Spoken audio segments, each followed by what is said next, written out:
Episode 1. The Divine Library. Swindler! Great swindler! An enraged roar was heard, followed by the sound of flurried footsteps on a blue stone pavement. Xavier raised both his hands helplessly and said, "I'm not a swindler! I'm a teacher of the academy! I only want to make you my student! Besides, must you throw around the title great? You make it sound as though I'm some unpardonable criminal." Shaking his head, he recalled the words of the principal and sighed. "This is the 17th one already. If I fail to find a student today, I'll have to pack up my stuff and leave tomorrow." Xavier wasn't a person from this world. Rather, he was just an ordinary librarian from an ordinary high school. All he could remember was blazing flames, followed by nothing. When he awoke, he found himself in a new world. In this world, martial arts were the most important tool for survival.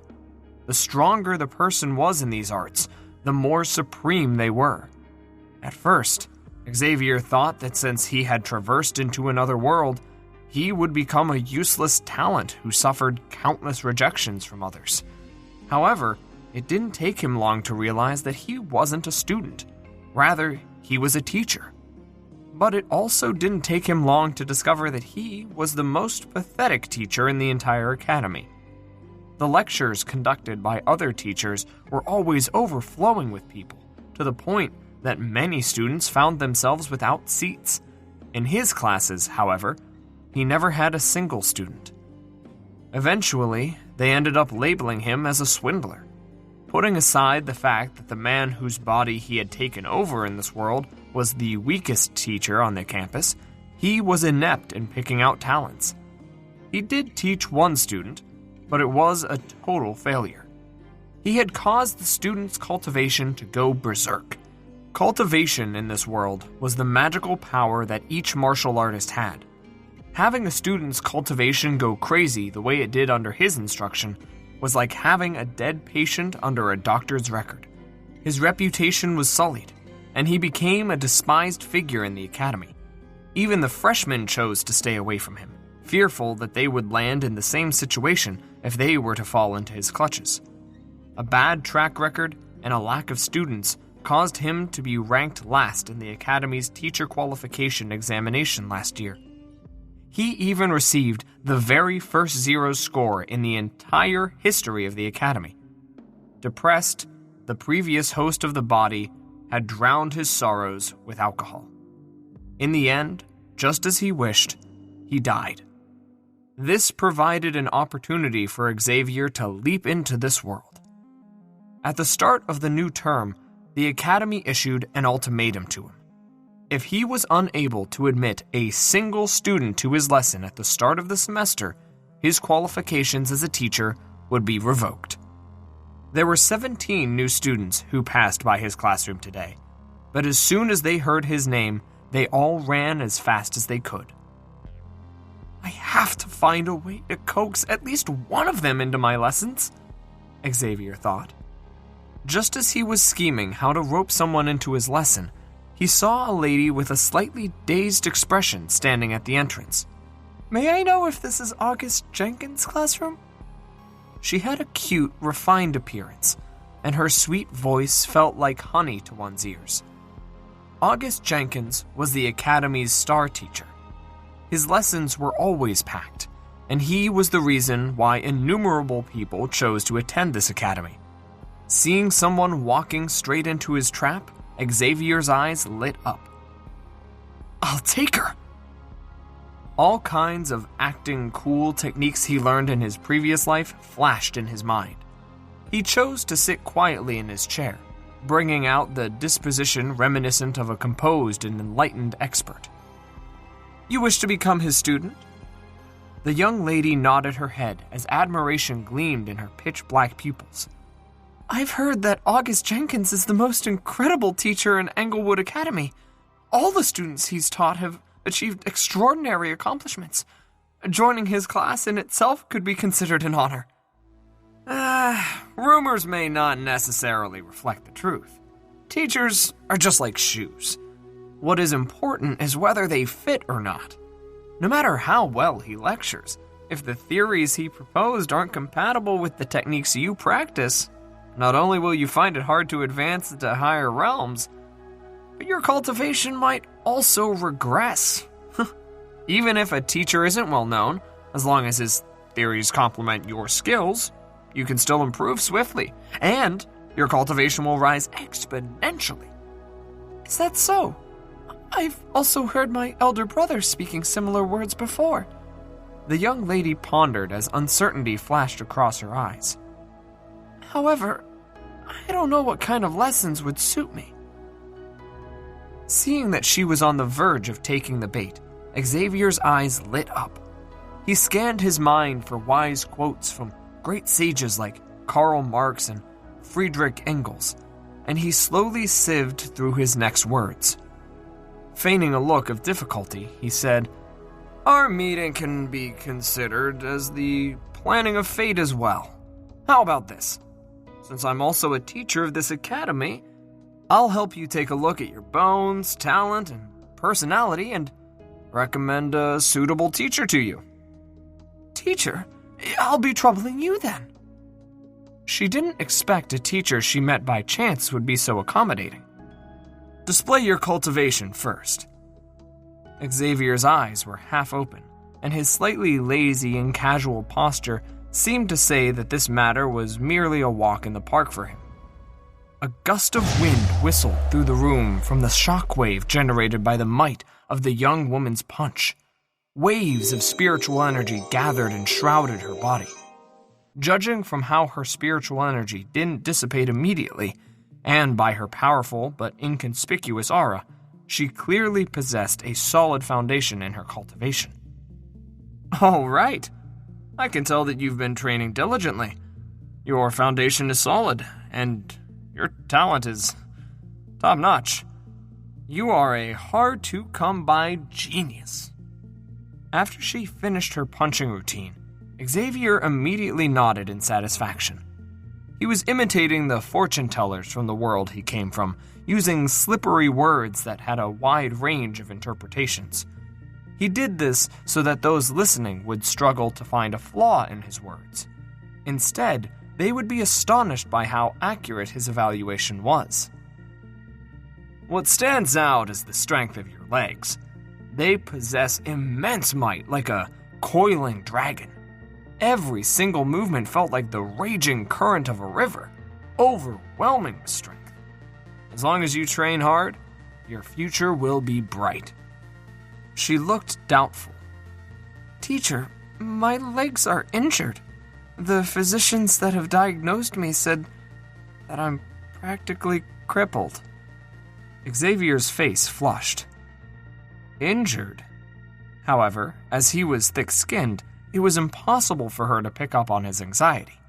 He continued on as if he was unfazed. "Do you think I can't tell?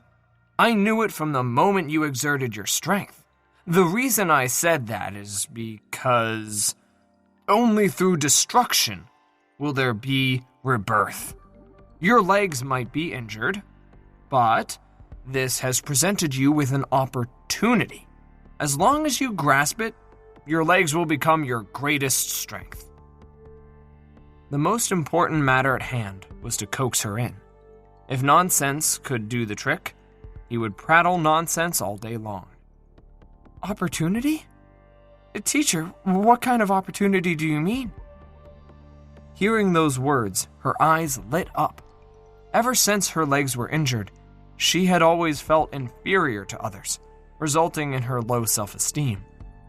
She didn't think that such misfortune would ever present her with an opportunity instead.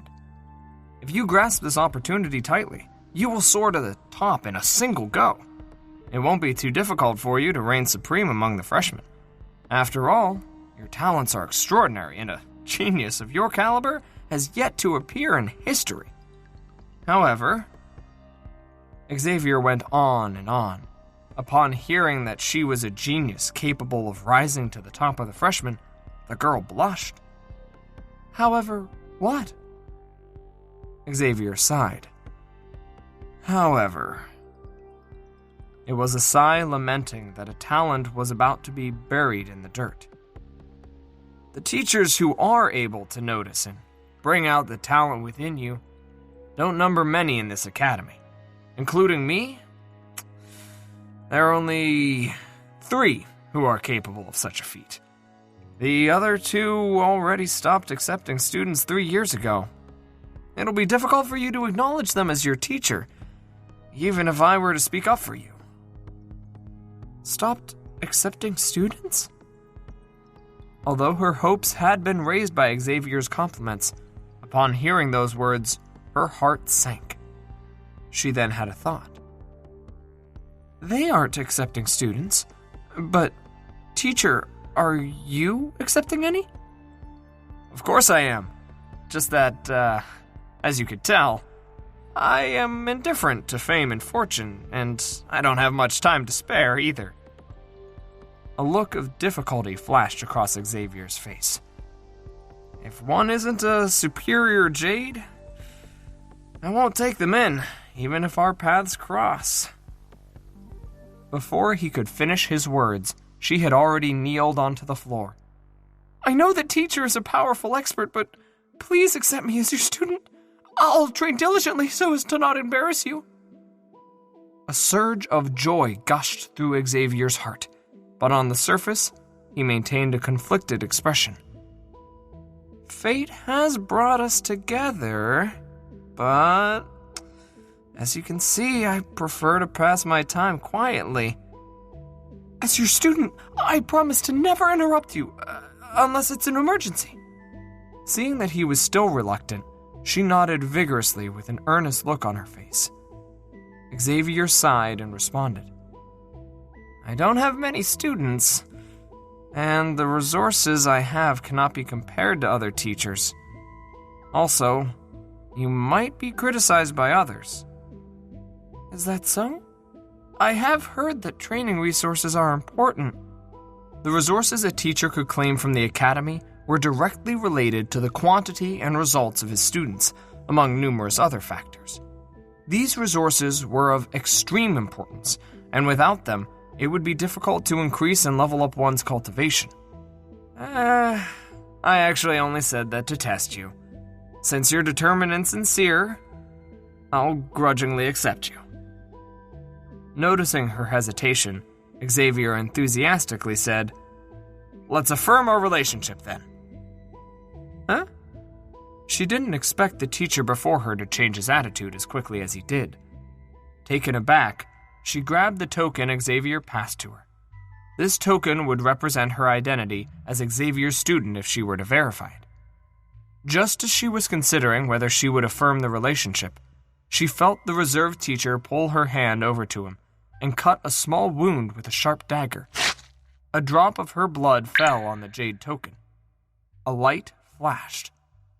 Ah! The young woman was quite dumbfounded. Didn't the teacher say that he had to consider the matter carefully? Indifferent to fame and fortune, was it? If that was the case, why was his movement so fast, and why had he already prepared his dagger? From now on, you are my student. After the blood authentication, Xavier heaved a huge sigh of relief. Continuing to assume the disposition of an unworldly expert, he asked her what her name was. Knowing that the decision couldn't be revoked, she chose not to dawdle on the matter and replied respectfully. Teacher, I am Rose Ellison. Xavier waved his hands. Go, collect your bedding and books through your identity token and find yourself lodging. We shall begin lessons tomorrow here. Rose nodded before turning around to leave. Having successfully admitted a student, Xavier heaved a sigh of relief and smiled. It really wasn't easy to play the role of an expert. Now that he was relieved of his fear of being expelled from the academy, his spirit felt much more relaxed. Gradually, the obsession lingering in his mind disappeared. Oh, rest assured, now that I'm in your body, I'll live properly in your place.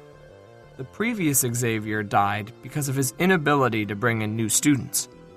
His regrets were so strong that they continued to linger in this world even after his death.